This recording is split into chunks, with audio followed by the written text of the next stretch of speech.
So we're here with Tom Power in Ballymela, County Waterford. So Tom, we're looking at a fine Rotary project here. Yeah. Could you give a bit of a summary of your farming system? And yeah, so we're spring calving. We calve down about 300 cows. There's 290 being milked at the moment. I suppose we're on a dry farm. We get out early in the spring. We're close to the coast. We're only 7 miles from Dungarvan. It's mainly a Holstein Friesian herd with a small bit of crossbred through it. We're kind of hitting around 580, 590 to 600 kilos of solids. Mainly grass-based, but feeding, I suppose, roughly a ton of meal. We were in a 20-unit parlour up to last year, and I suppose milking was starting to eat up an awful lot of our days, so we were keen to do something about that. So we've gone with a 50-unit Rotary here. It's a Dairymaster. We covered the collecting yard. We have a good drafting area. I suppose there's a good level of automation in the parlour, which helps us for the milking process. And we're very happy with it. so what sort of automation did you go with? So I suppose even if we look at it from cow entry, so where the cows come in, so there's a backing gate at the back of the yard, which is a scraper backing gate. Great for pushing cows up and scraping the yard afterwards. Cows come through an entry bale, they're read by a reader board. They're all transponder tagged on their ear. When they come onto the platform, I suppose, they're fed automatically. There's feed to yield. There's cluster removers, cluster flush, retention bars. So I suppose, there's a dump line as well, which is a great help. Right. So maybe I suppose the way we looked on it is that anything that kind of kept us in the milking position or standing at that point and that we didn't have to move away from it was going to be a good thing. So we've tried to do as much as we can to keep us there, you know. Very good. A lot of stainless. You went for a lot of stainless in terms of troughs and... A lot of bling, yeah. Yeah. I suppose it was an option with who we went with, and we liked it. We would have had a bit of stainless in the old parlour previously, so we do have a little weakness. But we're very happy with it. We're very, very happy with the overall finish. Yeah. Right throughout, I suppose, we're delighted with the finish we got in the parlour. So. Yeah. So you had a 20-unit herringbone, is that right? Yeah. Maybe why did you not expand that, or why did you move from a herringbone to a Rotary, or what? Yeah. So expanding that parlour probably wasn't an option given its location. There wasn't room to expand it. Yeah. Even if we had been able to expand it, maybe to go to a 30 or a 34, it wasn't really something that appealed to us because we wanted to make, I suppose, with the way labour is going, we wanted to make the parlour at times a one-person setup. Yeah. And we can do that now in this parlour. So kind of when we're out of the calving and through a nice bit of the breeding, the parlour runs away with one person. Right. So, which we felt we wouldn't be able to do if we had a 30-unit plus herringbone. Yeah.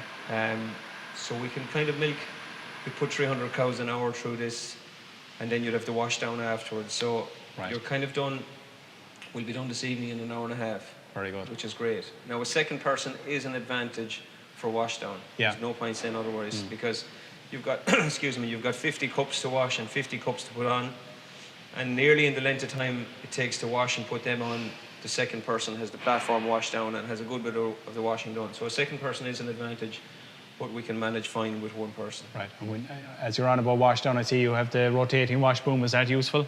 Brilliant. Yeah.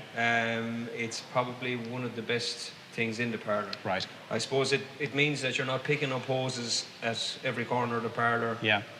And you just have a short length of hose to pull around with you, and it's great. Yeah. You also have a washer on the skirting? Yeah. What's the advantage of that? I suppose when we were putting it in, I suppose we thought that it wouldn't be a massive advantage, but it actually is because there's a stainless skirt underneath. Excuse me. And I suppose it stops a build-up of muck on that, and it keeps it spotlessly clean every time. Yeah. Okay. Yeah. And so you also have an underpass to get into the centre of the Rotary? Yeah. Well, we had three options, I suppose. Option one was what we've done, was to go underground. Option two was to go with a gantry overhead, which we weren't comfortable with because we would have had to bring a ladder down, which would have had to stop at the crosses. Excuse me. And option three then was the cheapest option, obviously, was to leave a removable bale. Okay. But we went with the tunnel because we wanted a safe and easy way in for example, milk recording. We've got paracetic drums to change in the centre, and it's, to be honest, it's probably the nicest and easiest way to get into the centre. Okay. So Tom, from the time you decided to embark on a project and get us involved, say, on the design side, what was the process? So I suppose the process was we probably had an idea of what we wanted to do. Well, we knew we wanted to build a rotary, but in terms of location in the yard, I suppose it was a little tricky. And what we did with yourselves, or what you did with us, I suppose, was provided us with a list of options. I think maybe 4 or 5 different options of where we'd actually build, or where we could possibly build a shed to tie in with winter accommodation, silage pits, access in and out of paddocks, etc. So when we gone through that process, we were able to identify the best location for the parlour, which is what we think is where it is now.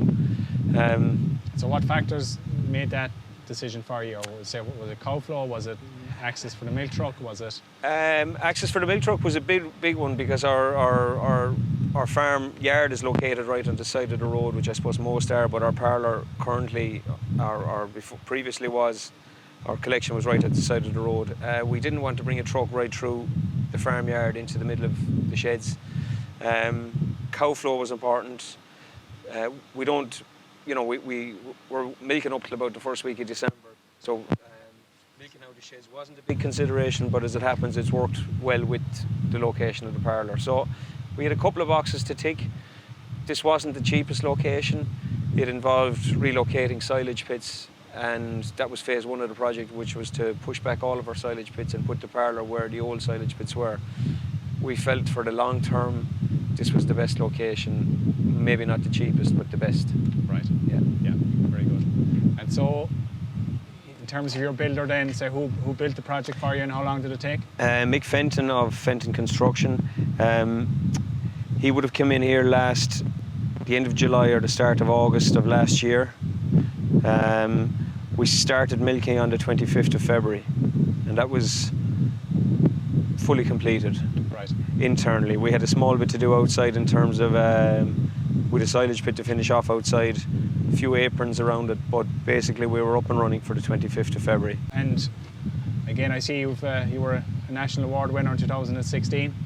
Yeah. So good milk quality then, and yeah, delighted with how things are going in the new parlour as well. So yeah, all in all, delighted with the whole process. It was very headache-free, to be honest with you, because it was, I suppose, when Grasstec were involved, it ironed out a lot of the problems in terms of location.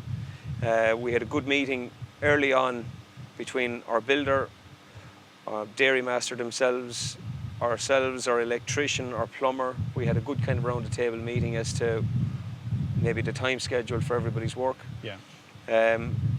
We kept the lines of communication open throughout. Everything went really well, and I was delighted with the whole process. So, So it's just gone 6 o'clock, Tom. You'd like to be finished for 6 every day. Yeah. So cows are milked, and thank you for your time, and no problem. thanks for getting us involved all along, and you have a fantastic project, and we wish you the very best. Thanks very for much. the future, okay? Thank you. Thank you.